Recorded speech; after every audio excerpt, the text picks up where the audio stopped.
अरुणभाई, मी प्रयत्न केले, नाही सुधारले. सुधारायचं वय निघून जातं, काही लोकांचं बिघडायचं वय निघून जातं. कोणतरी आला खरात. ही प्रकरण राजकारणाच्या सोयीप्रमाणेच बाहेर येतात. आपल्याकडे सध्या भोगणे या गोष्टीला वेगवेगळ्या अर्थाने पाहिलं जातं. खरं तर रावण विद्वान होता, तर आचार्य यात्रे हे खऱ्या अर्थाने तसे रावणच होते. असे मला 8 ते 10 पत्रकार भेटले, जे मला पत्रकार म्हणून माहिती होते, जे पत्रकारिता त्यांनी सोडली आणि आता मंत्र्यांकडे कामं करतात. माझ्या बाबतीत तर बघायला गेलं तर ते मेलेलं कोंबडा आगीला भीत नाही, त्या लेवललाच आहे मी.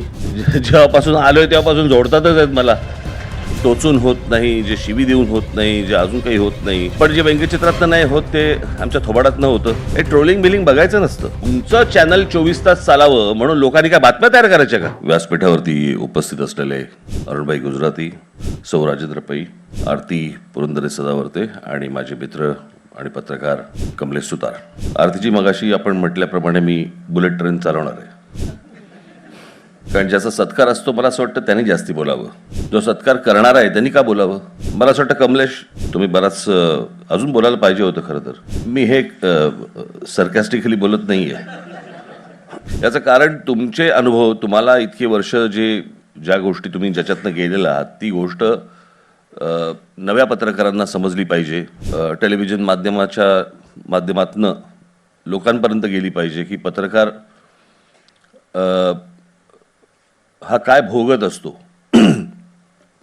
आपल्याकडे सध्या भोगणे या गोष्टीला वेगवेगळ्या अर्थाने पाहिलं जातं, परंतु तुमच्यासारखे पत्रकार हे अनेक गोष्टी अंगावरती घेतात, अनेक केसेस अंगावरती घेतात. आज मी पहिल्यांदा अरुणभाईंबरोबर व्यासपीठावरती आज पहिल्यांदा बसलो आहे. मी जेव्हा राजकारणामध्ये नव्हतो तेव्हापासून मी अरुणभाईंना बघत आलो, त्यांच्याबद्दल वाचत आलो, पाहत आलो. या महाराष्ट्राच्या मातीशी एकरूप होणारे गुजराती आम्हाला हवेत. या महाराष्ट्राच्या जमिनीवरती डोळा ठेवणारे गुजराती नको आहेत. आणि असे अनेक जण आहेत जे पिढ्यानपिढ्या इथे महाराष्ट्रामध्ये राहिले, महाराष्ट्राच्या संस्कृतीशी, भाषेशी आणि सगळ्याच गोष्टीशी एकरूप झाले. आमचा वाद त्यांच्याशी कधीच नव्हता आणि नाही, कधी होणार पण नाही. परंतु मगाशी आपण म्हणालात की जे टोचून होत नाही, जे शिवी देऊन होत नाही, जे अजून काही होत नाही, अशी लोक व्यंगचित्राने सुधारतात. अरुणभाई, मी प्रयत्न केले, नाही सुधारले. मध्यंतरीच्या काळात मी खूप केलंय, पण काही सुधारले नाहीत. काय असतं, काही लोकांचं सुधारायचं वय निघून जातं, काही लोकांचं बिघडायचं वय निघून जातं. तशा काही गोष्टी असतात, त्या होतात. पण जे व्यंगचित्रातनं नाही होत ते आमच्या थोबाडातनं होतं आणि मग ते भाषणामधनं बाहेर येतं. मगाशी तुम्ही कमलेश ट्रोलिंगचं बोललात. हे ट्रोलिंग बिलिंग बघायचं नसतं, कळलं का? मी ज्या वेळेला भाषण करतो, माझी मुलाखत येते, माझं स्टेटमेंट येतं, काही येतं, मी खाली वाचतच नाही. कशाला पाहायचं आहे? आणि आत्ताच्या जमान्यात, ज्या जमान्यामध्ये राजकीय पक्षांनी ट्रोलर बसवलेले असतात, एखाद्या व्यक्तीला जर स्वतःचं मत मांडायचं असेल तर ते मत मी समजून घेऊ शकतो. माझ्यावरती कोणी टीका केली तर मला त्याचं कधीच वाईट वाटलं नाही. माझ्या आजोबांबद्दल यशवंतराव चव्हाण म्हणाले होते की प्रबोधनकार काय म्हणतायत ते समजून घ्या, ते जर समजून घेतलं तर सुधराल. आणि अशा अनेक लोक असतात की जे बाबा टीका करतात, त्या टीकेमध्ये विष नसतं, त्याच्यामध्ये तुम्हाला काही सांगणं असतं. त्या सांगण्यातनं आपण काही जर बोध घेतला तर मला असं वाटतं ती गोष्ट चांगली. पण हे बाकीचे जे असतात त्यांचं काही वाचण्यासारखं नसतं आणि ते पाहूच नाही. खरं तर त्याच्यात काय वेळ घालवावा? आपण वेगळ्या गोष्टींचा विचार करावा आणि पुढे जावं. आरती, मगाशी तुम्ही म्हणालात की वर्तमानपत्र मी काढायला पाहिजे. माझी इच्छा खूप होती, आपल्याला माहितीच आहे. मी यांच्याकडेच गेलो होतो की मला मराठा टायटल द्या, पण ते त्याच्यानंतर ते सगळं राहून गेलं. पण बरं झालं मी नाही काढलं. नाही, बरं झालं मी नाही काढलं, कारण सध्याची वर्तमानपत्र किंवा सध्याची चॅनल्स ही बातम्यांपेक्षा जाहिरातींवरतीच चालतात. त्याच्यामुळे जाहिराती मिळवण्यासाठीचे जे धंदे करायला लागतात ते मला करायला मिळू नयेत किंवा करू नये मी, अशी माझी प्रामाणिक इच्छा आहे. आज अनेक पत्रकार आहेत जे प्रामाणिकपणे काम करत आहेत, वर्तमानपत्रामध्ये काम करत आहेत. अनेक संपादक आहेत जे वर्तमानपत्रामध्ये काम करत आहेत. परंतु काळच बदलला आणि हाही काळ बदलेल. मला असं वाटतं की काही वेळेला असे काही काळ येतात की ज्या वेळेला सर्वच गोष्टींवरती सेन्सॉरशिप लागते तेही काळ बदलत असतात, तेही जात असतात. त्याच्यामुळे परमनंट इथे कोणीच आलेला नसतो. जे येतात ते तात्पुरते येतात, थोडे काळ सत्तेवरती असतात, कालांतराने ते निघून जातात, नंतर कोणाच्या लक्षात पण राहत नाहीत. आणि आजची जी पत्रकारिता आहे, मी पत्रकारितेवरती फार 30 तारखेला 29 तारखेला परत पुण्यामध्ये माझ्या हस्ते कमलेसूत्रांचा सत्कार आहे. हे आजचा आणि तेव्हाचा जॉईंट व्हेंचरमध्येच का नाही केलं मला कळत नाही. मला एकदाच काहीतरी बोलता आलं असतं आपल्याला. पण मी स्वतः एक राजकीय व्यंगचित्रकार म्हणून गेली अनेक वर्ष मी काम केलंय. मी पहिलं काम केलं माझ्या मार्मिकमध्ये, त्याच्यानंतर मी काम केलं मार्मिक काम करत असताना मी 2 वर्ष मी लोकसत्तामध्ये मी फ्रीलान्सर म्हणून व्यंगचित्रकार म्हणून काम केलं. मग सामना आला, सामनामध्ये केलं, त्याला अनेक दिवाळी अंकांमध्ये पण मी काम केलं. त्याच्यामुळे पत्रकारिता ही काय मला आत्ताच काहीतरी राजकारणामध्ये आल्यानंतर कळली अशातला भाग नाही आहे. पत्रकार माझ्या घरातच होते, व्यंगचित्रकार माझ्या घरातच होते.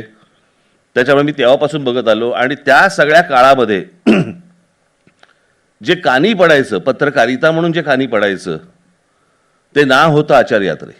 आम्हाला जे घरातनं जे मिळालं, घरातनं जे सांगायचे, म्हणजे आचार्य यात्रेंचा एक किस्सा मी तुम्हाला सांगतो. आमच्या इकडे दादरलाच एक व्यक्ती होती, त्याला तिकडे चुकून मोर आला, मोर. तर तो मोर त्यांनी मारून टाकला. म्हटलं ही बातमी आचार्य यात्रेंना कळली. त्यांनी मराठामधनं त्याला जो धो धो धो धो धुतला, त्याच्यानंतर मला असं वाटतं तरी रविवारी कोंबडी पण मारली नसेल नंतर. आणि त्या प्रकारची पत्रकारिता मला असं वाटतं की आता शक्य नाही. आणि त्या प्रकारचे शब्दप्रभू, त्या प्रकारचा विचारवंत, त्या प्रकारचं, कारण आचार्य यात्रे ही काही एक व्यक्ती नव्हती ती खरं तर. म्हणजे आपण रावणाकडे आपण वेगळ्या अर्थाने बघतो, कळलं का? म्हणजे ते आता रामायणामुळे आपण तो राम हिरो आणि रावण विलन असं काहीतरी ठरवून टाकलेलं आहे. ते खरं तर रावण विद्वान होता आणि ती विद्वत्तेची वेगवेगळी रूपं होती, ती 10 तोंड म्हणजे. आणि खऱ्या अर्थाने तसं बघायला गेलं तर आचार्य यात्रे हे खऱ्या अर्थाने तसे रावणच होते. तुम्ही रावण परत चुकीचं घेऊ नका परत. पण ते विद्वत्तेची ती सगळी तोंड होती, 10 तोंड होती, की असं काही नव्हतं की ज्यांना त्यांना माहिती नाही. अशी कुठची गोष्ट नव्हती. नुसते बाबा काय नुसतंच ते वक्ते होते तर होते, लेखक होते तर होते, संपादक होते तर होते, विनोदवीर होते तर होते, कवी होते तर होते, चित्रपटकार होते तर होते. अनेक अशी अंग होती त्यांची की त्याच्यातनं. आणि मला खंत याच गोष्टीचे, मी आचार्य यात्रेंना पाहू शकलो नाही. फक्त कथा ऐकल्या, गोष्टी ऐकल्या त्यांच्याबद्दल, आणि आचार्य यात्रेंना पाहू शकलो नाही. ती उणीव काकासाहेबांनी भरून काढली. मी काकासाहेबांना आत्तापर्यंत 2दा-3दा भेटलो. एकदा मला ते पत्रकार संघामध्ये मला एका कार्यक्रमाला त्यांनी मला बोलवलं होतं. त्यावेळेला माझी पहिल्यांदा ते मला भेटायला मला सामना कार्यालयामध्ये आले. आणि मला असं वाटतं, मी जर चुकत नसतील तर आमचे अशोक पडबिद्री होते. आणि अशोक पडबिद्रींनी मला सांगितलं तुला काकासाहेब पुरंदरे भेटायला येणार आहेत. माफ करा, परंतु मला माहीत नव्हतं. आणि मग काकासाहेब पुरंदरे मला जेव्हा भेटायला आले, नंतर मी ज्यावेळेला त्यांचा सगळा अभ्यास केला, विचार केला, सगळ्या गोष्टी पाहिल्यानंतर मला कळलं काकासाहेब पुरंदरे कोण. आणि मग तो तसा दिवसेंदिवस तसा विचार करून आदर वाढतच जातो आपला. पण ही व्यक्ती आचार्य यात्रेंकडे यांनी काम केलंय हे काकासाहेबांच्या व्यक्तिमत्वात दिसायचं. आणि ती मला असं वाटतं गोष्ट, अनेक त्यांच्याकडनं गोष्टी ऐकल्या आचार्य यात्रेंच्या. पण एक हसमुख माणूस, अत्यंत मिश्किल माणूस. मी त्या काळामध्ये मी काकासाहेबांना भेटून मला ज्या गोष्टींची जाणीव झाली. आणि आपण जर आत्ता अपेक्षा करत असू की आपण त्या प्रकारची पत्रकारिता आता होईल, मला वाटत नाही आता त्या प्रकारची पत्रकारिता होईल. कारण त्या प्रकारच्या अधिकारवाणीने, म्हणजे स्वतःचं वर्तमानपत्र काढून स्वतः मालक असून स्वतःचे विचार मांडणं हे आता फारच दुर्मिळ झालेलं आहे. आणि कोणाचे तरी काहीतरी कोणतरी मालक आहे, त्याचा एक साईड बिझनेस हा वर्तमानपत्र किंवा चॅनल आहे, तो चालवायचा आणि त्याच्यामध्ये पत्रकार काम करतायत. किंवा त्याच्यामध्ये काही बाबा सरकारला काहीतरी जाणीव करून द्यायची आहे, अशा अनेक त्याला पदर आहेत हल्लीच्या सगळ्या चॅनल्स आणि या सगळ्या गोष्टींना. ते पदर उलगडायला लागले तर सगळेच नागडे होतील.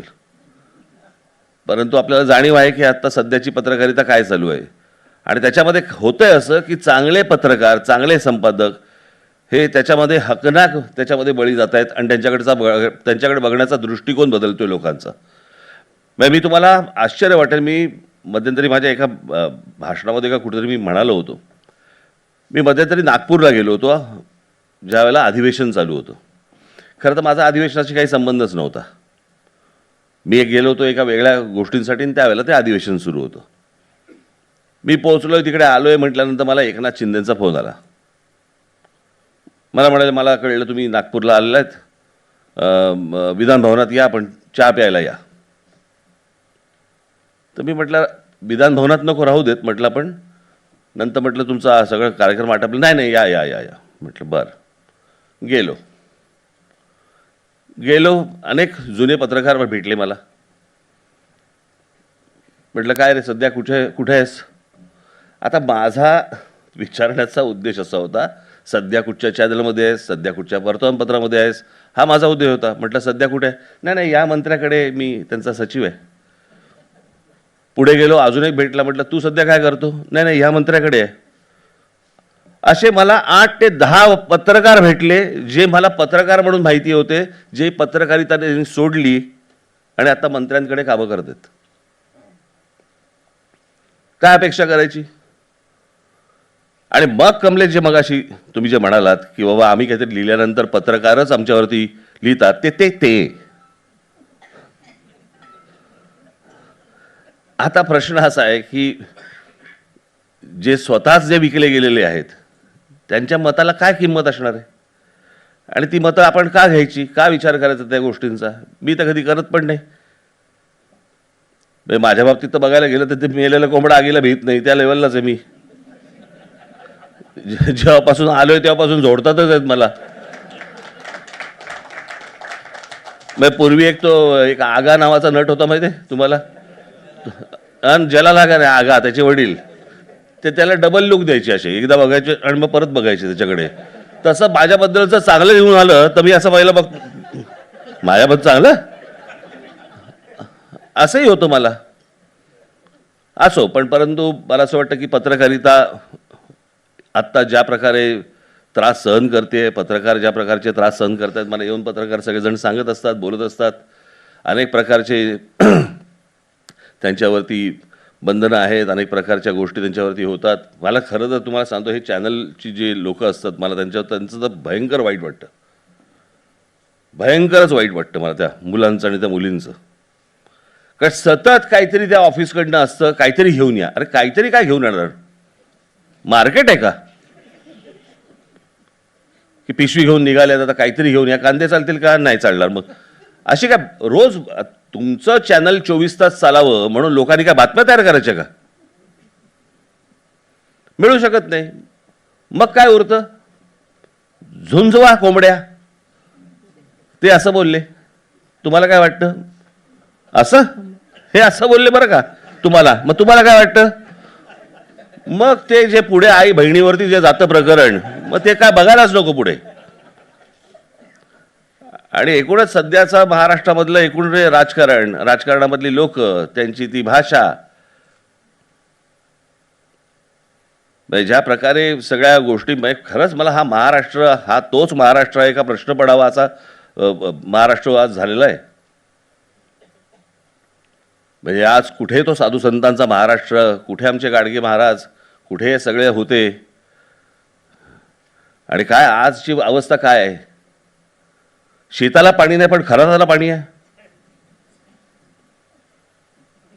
कोणतरी आला खरात, शेताला पाणी नाही मिळत. आमच्याकडे इरिगेशनची बोंब, पण खरातला पाणी भरपूर. हे बाबा आमचे, ही महाराष्ट्राची अवस्था. ही प्रकरणं राजकारणाच्या सोयीप्रमाणेच बाहेर येतात, वाईट म्हणून बाहेर नाही येत. आता कोणाची तरी बत्ती लावायची, कोणाची तरी वाट लावायची, म्हणून ठेवणीतल्या ज्या असतात गोष्टी, त्या ठेवणीतल्या गोष्टी परत त्यावेळेला बाहेर काढायच्या. हे काही चांगलं चित्र महाराष्ट्रामध्ये आज नाही आहे.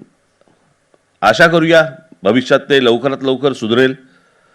जे करतायत तेही सुधारतील आणि मला व्यंगचित्राला पुन्हा एकदा संधी मिळेल ज्याच्यातनं लोक सुधारतील असं वाटेल अशी आशा अपेक्षा बाळगूया. कमलेशबद्दल काय बोलायचं, मी माझा खूप जुना माझ्या परिचयाचा एक पत्रकार मित्र.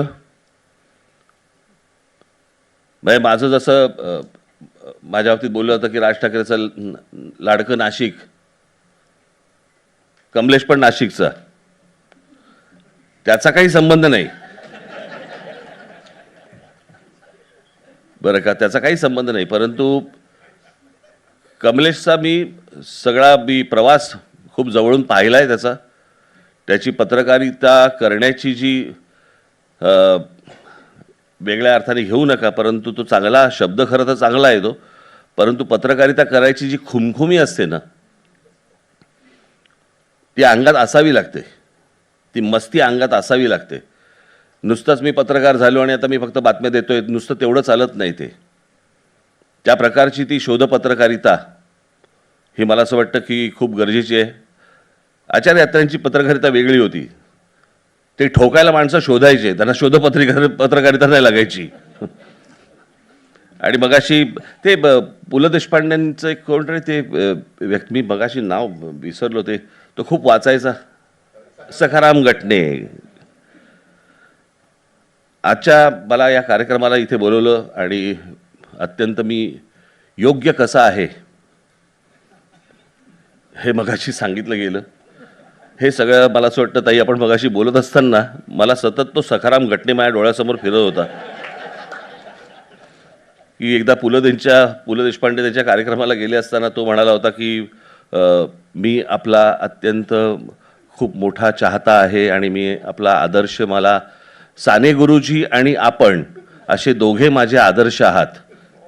त्याच्यावरती तो शिक्षक तिकडचा म्हणतो, अरे गण्या, लेकिन मागच्या वेळेला तू साने गुरुजी आणि ते असं बोलला होतास. तर त्याच्यामुळे आता इतके तुमचे कार्यक्रम झालेले आहेत, इतकी लोक तुमच्याकडे येऊन गेलेली आहेत, मला असं वाटतं प्रत्येकाच्या बाबतीत देखील योग्य माणूस आज सापडला, असंच झालं असणार. त्याच्यातच मी माझ्यामध्ये येत असेन आज कदाचित. परंतु आज मला या आचार्य यात्रे समितीने मला आज इथे कमलेशचा सत्कार करण्यासाठी बोलवलं, त्याबद्दल मी अत्यंत आभारी आहे. धन्यवाद.